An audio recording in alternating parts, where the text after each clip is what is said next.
আগে চেক করো, তারপরে বিশ্বাস করবা, ঠিক কিনা? তাহলে এখন থেকে একটা কিছু শুনলে বিশ্বাস করবেন। একজন এসে বলল, ভাইজান আপনার মেয়েরা দেখলাম আরেক ছেলের সাথে বাজারে ঘোরাফেরা করে, ওই রমনার বটমূলে দেখলাম আপনার মেয়ে আরেক ছেলেরে নিয়ে ফষ্টি নষ্টি করে, লোকের কথা বিশ্বাস করে বাসায় যে মেয়ের চুলের মধ্যে ধরে মাইর, আইজো মায়ের কাইলো মাইর। এরকম হতে পারে না? হয়তো ওই লোক আপনার মেয়ের মতো দেখতে আরেক মেয়েকে দেখছিল। এরকম হয় কিনা সমাজে?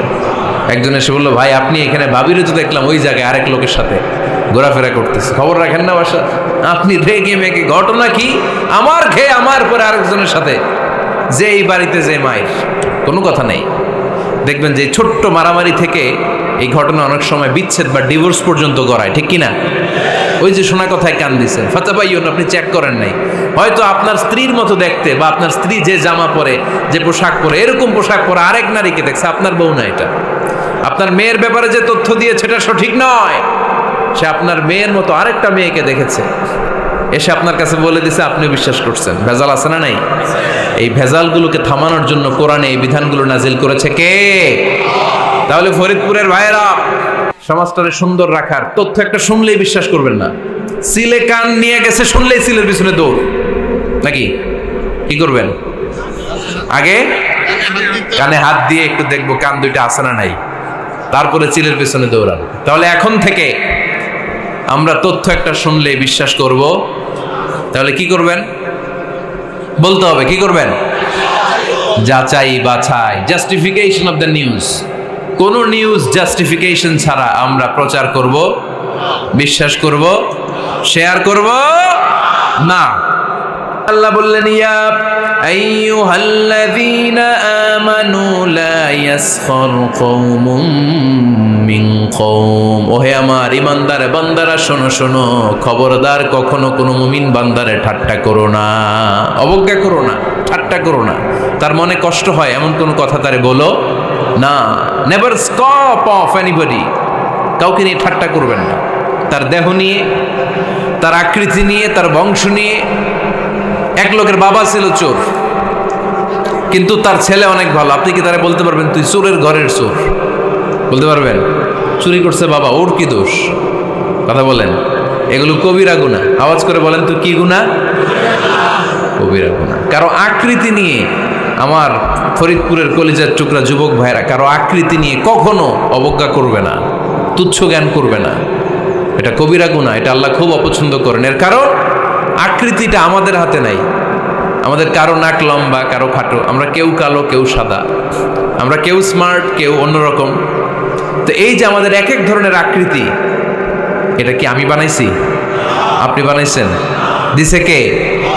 এই জন্য কারো দেহের গঠন নিয়ে যদি আপনি অবজ্ঞা করেন, এটা প্রক্ষান্তরে আপনি স্রষ্টাকে নিয়ে অবজ্ঞা করলেন। কারো দেহের আকৃতি নিয়ে যদি আপনি তুচ্ছ করেন, তাকে তুচ্ছ করেননি, আমার রবকে আপনি তুচ্ছ করেছেন। চিল্লায় বলেন ঠিক কিনা?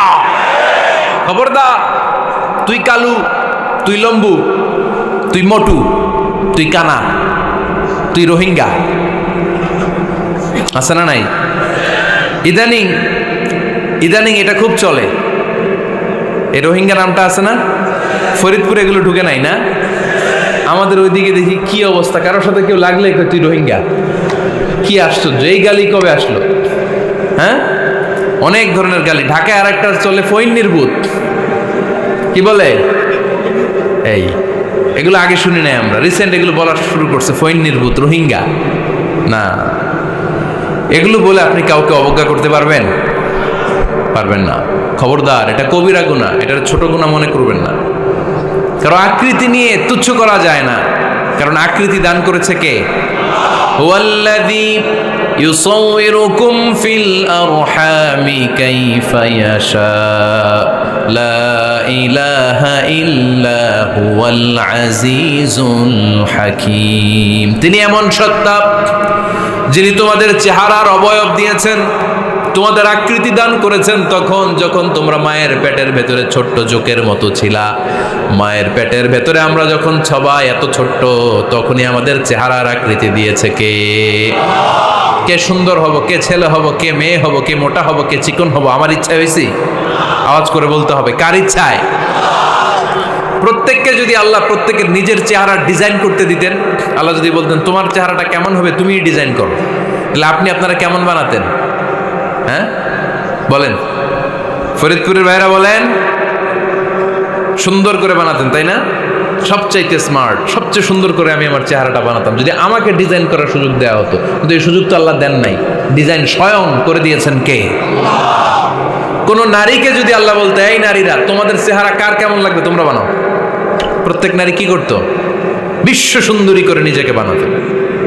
খুদ ধরার মতো কোনো জায়গা সে নিজের জন্য রাখতো না, ঠিক কিনা? কিন্তু এটা আল্লাহ দেন নাই। এই আকৃতিটা আমাদেরকে সরাসরি দান করেছেন কে? খবরদার, আমাদের অনেকে বিকলাঙ্গ, আমাদের অনেকের হাত ছোট, পা বড়, দেখতে মোটা, কেউ চিকন কেউ কালো। খবরদার, কারো আকৃতি নিয়ে কখনো কোনো অবজ্ঞার সুরে, ঠাট্টার সুরে কোনো কথা আমরা বলবো না। রাজি আছেন? সবাই রাজি আছেন? আল্লাহ রাসূল সাল্লাল্লাহু আলাইহি ওয়াসাল্লামের এক সাহাবী ছিল, নাম ইবনে মাসউদ রাদিয়াল্লাহু তাআলা আনহু। ওনার পায়ের নলা ছিল খুব চিকন, অস্বাভাবিক চিকন, স্বাভাবিক না। তো উনিও এটা ঢেকে রাখতেন, দেখাতেন না কাউকে। একদিন উনি খেজুর পাড়ার জন্য খেজুর গাছে উঠলেন। খেজুর গাছে ওঠার পরে নিচ থেকে সাহাবারা পায়ের চিকন নলা দেখে ফেলছে। দেখে সবাই হাসি, সবাই হেসে কুটি কুটি। বিশ্বনবী বললেন, হেসো না, খবরদার, আমার ইবনে মাসুদের পায়ের চিকন নলা দেখে হেসো না। আমার ইবনে মাসুদের এই পায়ের চিকন নলা যদি মিজানের পাল্লায় উঠিয়ে দেয়া হয়, কিয়ামতের দিন উহুদ পাহাড়ের চেয়েও ভারী হয়ে যাবে। খবরদার, আমার ইবনে মাসুদকে আমার আল্লাহ অনেক পছন্দ করে, তার পা চিকন দেখে তাকে তুচ্ছ করো না।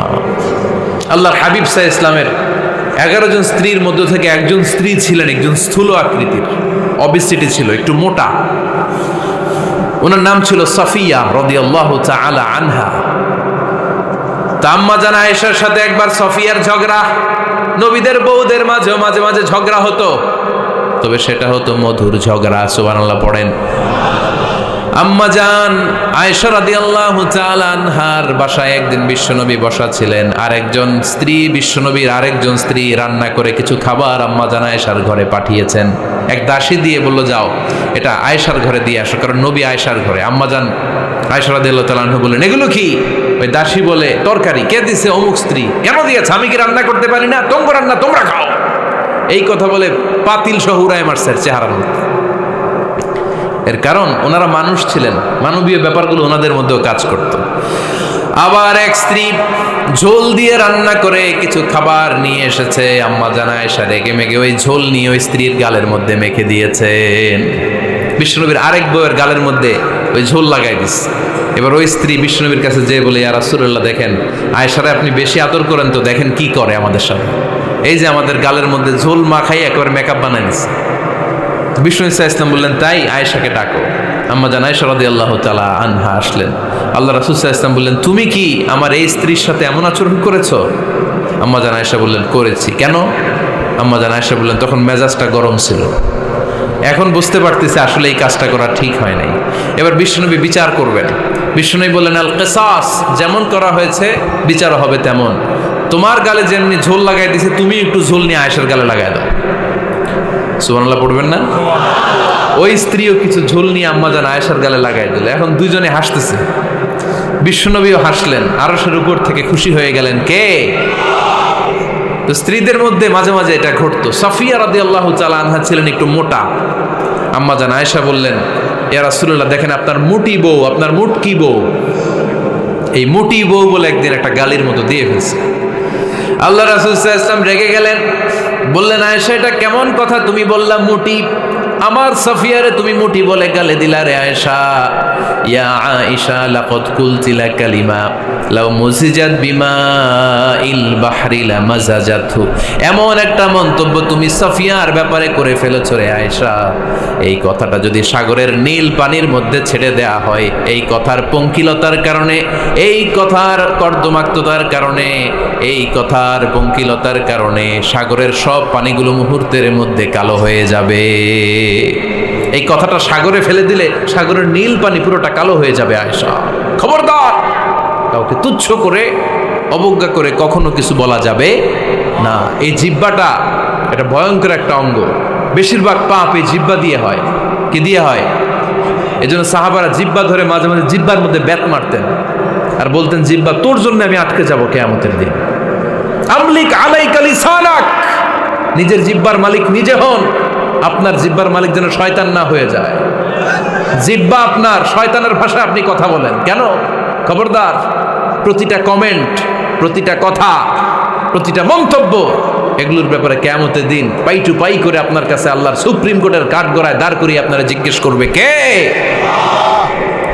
এজন্য বিশ্বনবী বলছেন মাইয়াদমানলি মা বাইনা লিহিয়াইহি ওয়া মা বাইনা রিজলাইহি আদমান লাহুল জান্নাহ। আমার কোন উম্মত যদি দুইটা অঙ্গের গ্যারান্টি আমারে দেয়, আমি আমার উম্মতকে জান্নাতের গ্যারান্টি দেব। দুইটা অঙ্গের, একটা হলো জিহ্বা আর একটা লজ্জাস্থান। দুই চোয়ালের মাঝে যা থাকে লিজ্জা জিহ্বা, আর দুই পায়ের মাঝখানে যা থাকে লজ্জাস্থান। এই দুইটা অঙ্গের গ্যারান্টি যদি বিশ্বনবীকে আপনি দেন যে নবী জিহ্বা আর লজ্জাস্থান এই দুইটা অঙ্গের কোনো পাপ আমি করব না, নবী বলে আমি দুনিয়ায় তোমার জান্নাতের গ্যারান্টি দিলাম। এজন্য জিহ্বাটারে সামলান, যা মনে চায় বললেন না। খবর আছে না নাই? খবর আছে। মা ইয়ালফিযু মিন কাউলিন ইল্লা লাদাইহি রাকীবুন আতীদ। যা মুখ দিয়ে বের হয় লিখে রাখার জন্য দুইজন ফেরেশতা রেডি করে রেখেছে কে? চিল্লায় বলেন। যতদিন আমরা বেঁচে থাকবো ততদিন থাকবে আমাদের কাঁধে। আমরা মরে যাবো, এই ফেরেশতারা উড়াল দিবে, ঠিক কিনা? দুই কান্দে জি ছিল যে তোমার দুইজনা পাহারা, তোমারে একলা থইয়া পালাইছে তাহারা। তোমার আটকুঠুরি নয় দরজা বন্ধ এবার হলো রে হলো। মুখে আল্লাহ রসুল সবে বলো, ও মুখে আল্লাহ রসুল সবে বলো। দুয়ারে আইসাছে পালকি নাই হরি গাও তোলো রে তোলো। মুখে আল্লাহ রসুল সবে বলো, ঠিক না? এজন্য সাবধান। আমলিক আলাইকা লিসানাক, নিজের জিহ্বার মালিক নিজে হন। মন যা চায় মুমিন তখন ইচ্ছা মতো মন মতো কোনো মন্তব্য ছুটতে পারে না। বিশ্বাসী বলে যদি নিজেকে দাবি করেন, নিজের জিহ্বার মালিক নিজে থাকার দরকার আছে না নাই?